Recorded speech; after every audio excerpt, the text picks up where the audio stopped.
So right now, I would like to introduce our keynote speaker, Connie Phillips.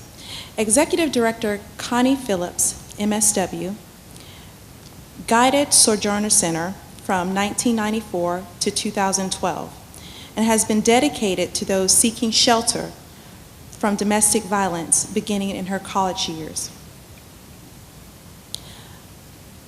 Under Connie's leadership, Sojourner Center, one of SE&M's affiliate clinical clerkship sites, has expanded its scope of services in residential facilities to become a leader among shelter service providers.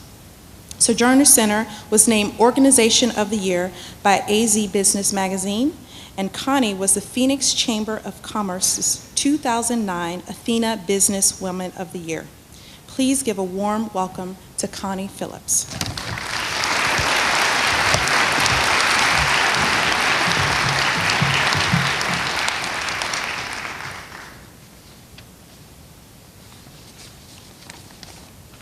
Make sure we don't get our speeches mixed up and you'll hear the same one again. Well, good morning. Thank you so much for having me here this morning.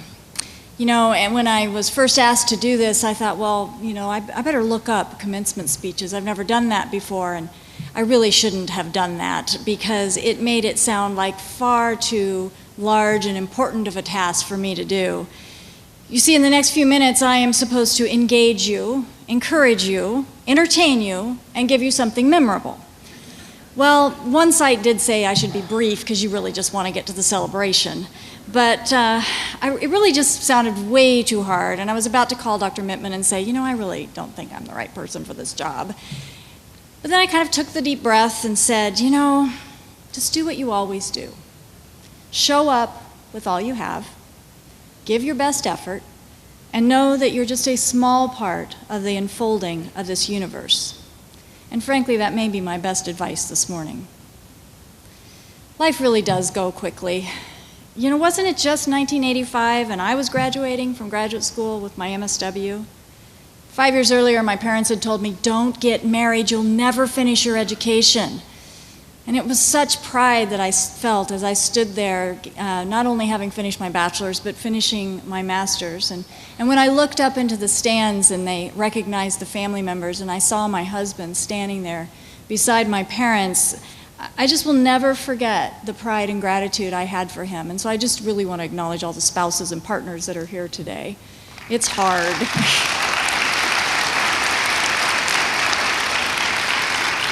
I truly hope that this moment will be one that stays with you, just like that one did for me. Keep it like a piece of an important collage of days in your lifetime. Because today you really do stand at the crossroads. You've reached that proverbial place of closure and opening. It's both exciting and really scary. You can see glimpses of the life that you've been working toward, while at the same time carrying the fears of making it on your own. And while some of you may have been self-sufficient for years, and this is a second career, it's still a new beginning. You step into a new world from here, one that may seem a bit unclear. So it seems right to pause, to take it in, and mark this day. Mark it for celebration and for accomplishment, but also mark it for the subtle and not so subtle change it brings. Because you shift inside today, as Dr. Mittman pointed out, from student to professional to doctor. While you still have support and encouragement, and as the other speakers have pointed out, a whole lot to learn, the learning's different, and what's expected of you becomes a little more real. So take this moment, breathe it in, and just be in it. You have chosen that road less traveled. And I know that many of you have come to study here at this school because you feel a call to the work of naturopathic medicine. You know that healing must be holistic and that medicine is more than just providing a pharmaceutical. And in doing so, you've had to defend your choice, I'm sure, to family members who might have seemed a bit skeptical, friends who were starting other careers, and even strangers that you've met. You've taken a risk to follow your beliefs and to do what is heart work. For this, I really acknowledge you. You've already shown great courage and resolve, and you bring a spirit and healing to this world that is sorely needed. Many of you are going to benefit from your willingness to follow through with this calling. People you have not met yet will have their lives changed because you were willing to do this. They wait for you, even now. So let's get started. I have 4 thoughts that I want to share with you, things I've learned along the way as I've watched life do its unfolding. And they're important whether you're building your business, your practice, or pursuing a personal challenge. I even found they work in parenting. So first, know your vision and work backwards. Visions and big picture goals come in many ways. Sometimes we just know them. Some of you have come to school with your office already established and decorated in your mind, or your trek to bring healing to far reaches of the world already mapped out. But for most of us, the vision comes a little more slowly, after a period of discovery. They come after we've had a chance to interact with the world and know what it is that our place would be to accomplish. Sometimes it's joining others who have similar thoughts, and then together you craft a picture of what the future really can look like. You know, most of you know that Sojourner Center has done a great deal of growth since I came to my position in 1994. We originally had 28 beds in a small house. Well, the board of directors had begun to build a new campus, but it was only partially completed when I got there. And I have to tell you, my vision at the time when I took my position was to do real social work. I wanted to make a difference in the most basic of Maslow's way for the women and children that found their way to our doors. And as I joined Sojourner Center, I could see how the development of those facilities, that vision, that dream, could offer a real foundation for the connection that I wanted to make. I used to stand in the vacant lot and walk the halls of that dilapidated building we call the Hope Campus now, and just see what it would look like when it was done. It took a lot of time, a lot of planning to get to the 3 campuses with our capacity, as it was before funding cuts, of 280 beds and 29 apartments. There were lots of setbacks and discouragements, but there was also a lot of fun and excitement and success in that.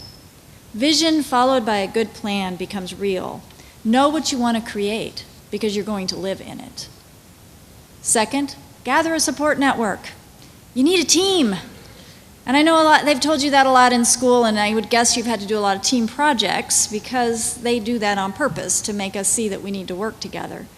Each day is going to bring new challenges and opportunities, and some of those things you're going to know a lot about, others you're going to be clueless. So having someone to turn to, a group of advisors, makes the difference between just moving forward and floundering. And make sure it's a diverse team. You want to know people from different disciplines and different fields of expertise. And having contacts with people who don't agree with your politics or philosophies, that's a really good thing. Because when we know people and have relationships with them, it's much harder to generalize or cast disparagements so easily. I learned the value of a team very simply, on a very simple level, when my second child was born. My children, my boys are 20 months apart, and my oldest was never a good sleeper. He did not sleep through the night till he was 12. So when Drew was born, he was still getting up, and I was getting up to feed the baby. And even though my husband tried, I was up a lot. And I was sleep deprived and postpartum depressed and very cranky. One of the other women at work reached out to me, invited me to lunch one day. She had an infant as well. And we ended up talking that day for the rest of the afternoon. And before I left that job, we had created a network of women with infants and preschool children and had a monthly lunch. And I have to tell you, it was a lifeline. It was a team. It was a therapy. It was referral service. It was fashion advice. It was career development. It was everything I needed. Over my life, I have been a part of many support teams. Some last forever, some are just for the moment. But the constant is that we need one another. Third, look up and get involved. Walk away a little bit from your business. Get involved with your community. You've heard that message this morning. Your work will touch individuals, and you will change lives one at a time. But don't forget there's a need for a bigger change on a larger level. Your skills are crucial for your community. And whether it's serving on a board of directors for a nonprofit organization like Sojourner Center, or getting involved in your political party, on the soccer field or the food bank, the youth symphony or the crisis line, you bring leadership that will enhance the quality of life for everyone. When it comes to defining what makes a good community, business is only one part. The service you provide and bringing your unique healing can't be understated, but it isn't enough. Look up, join others, and get involved in your professional association. It's going to give you a broader perspective on your work and keep you engaged in your field. I've been a member of the National Association of Social Workers since I graduated, and we represent a variety of types of practice, but when we come together, it's this really special group. And it's wonderful to gather with others in your profession, so don't neglect it. Go to the meetings. And finally, live holistically. Now that goes without saying to naturopathic doctors, I know, but life really is a balance. You were called to heal. It's true, but you are also called to live the totality, the abundance of life. Life is service, and it's joy, it's spirituality, it's physical engagement, it's financial contribution, it's health, and it's relationships. Don't neglect any of these, especially the relationships. So in conclusion, I want to go back to something I said at the beginning about that unfolding of life in days. I ran across a quote by Dean Acheson, who was the Secretary of State under President Truman and then went on to advise Presidents Johnson and Kennedy. And he said, "Always remember that the future comes one day at a time. Today, you finish one part, but the future starts unfolding in the morning. It's going to take vision, a plan, a support network, working in community, and balance. It will also take courage and commitment to your calling. You were meant for such a time as this. It's been my honor to have shared this moment with you. I hope that you find peace and joy in your work. Congratulations."